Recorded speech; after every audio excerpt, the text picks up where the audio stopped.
G'day guys, Adam here from Suncoast Caravan Service, and today I've got Remi with me from Enerdrive to Medic, and we're going to have a chat about a couple of their products, why they're good, how they compare to maybe others in the marketplace, and maybe why we want these in our systems. Why we do things the way we do things. Yeah, absolutely. Yeah. So I've got both these products in my van. Yep. I think they're amazing. They're epic when it comes to multi-charging. Yeah.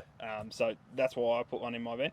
I guess let's start with the DC to DC. Yep. Why do you want a DC to DC, and what advantages does it give you in your system? Yeah, absolutely. So DC to DC Chargers, basically, if you want to fully charge your batteries that are inside your van, you can't just hook it straight up to your car because your car's only putting out the voltage that it needs to charge a start battery.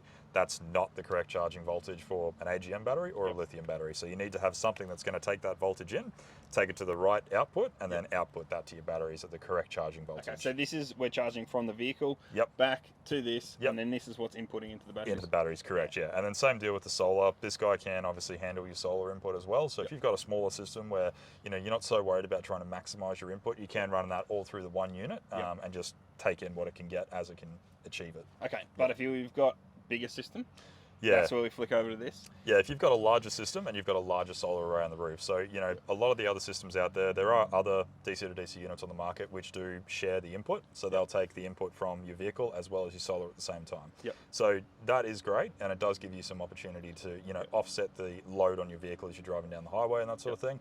But that load, it's not a great load at the end of the day. You're not really increasing your fuel usage that much. And if you've got enough input from your solar array that it's actually going to offset the usage that you're drawing from your car, you're losing input. If you've got, say, 450, 600 watts or more on the roof, you really should have a dedicated solar controller to handle that input, because you're effectively losing 30 to 40 amps of charge an hour as you're traveling. Yeah. I mean, I'm not blaming my wife, but there's a couple of months ago, I went into the van to hook up. We were going away for the weekend, and the van was parked in shade, and our battery capacity was down to like 72% or something like that. The drive was about 2 hours, so I was like, I wasn't too stressed about that.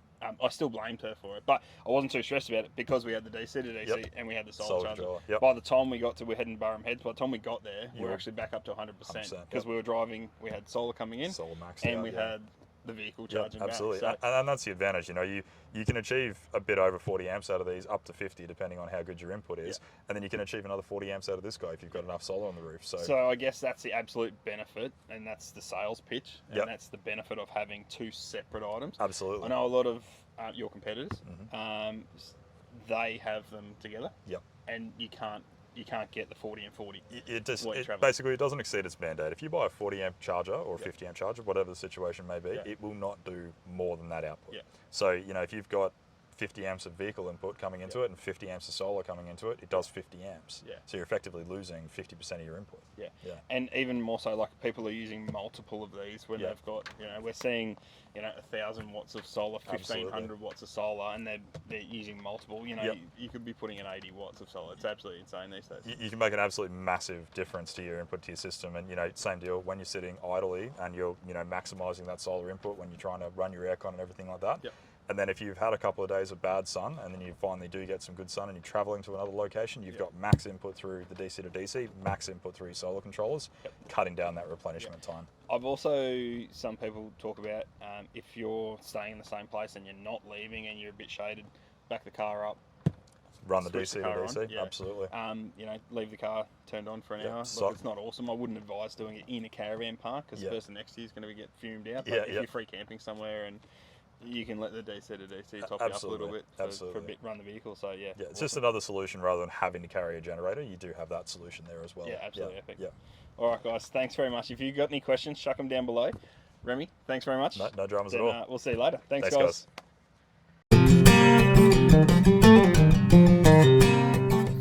G'day guys, Adam from Suncoast Caravan Service, and I've got Remi from Dometic Enerdrive today. And today we're going to have a couple of chats. Not even a couple of chats, maybe just one chat.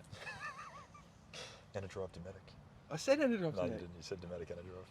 Oh, Enerdrive Dometic. Enerdrive first. Enerdrive first. Yeah.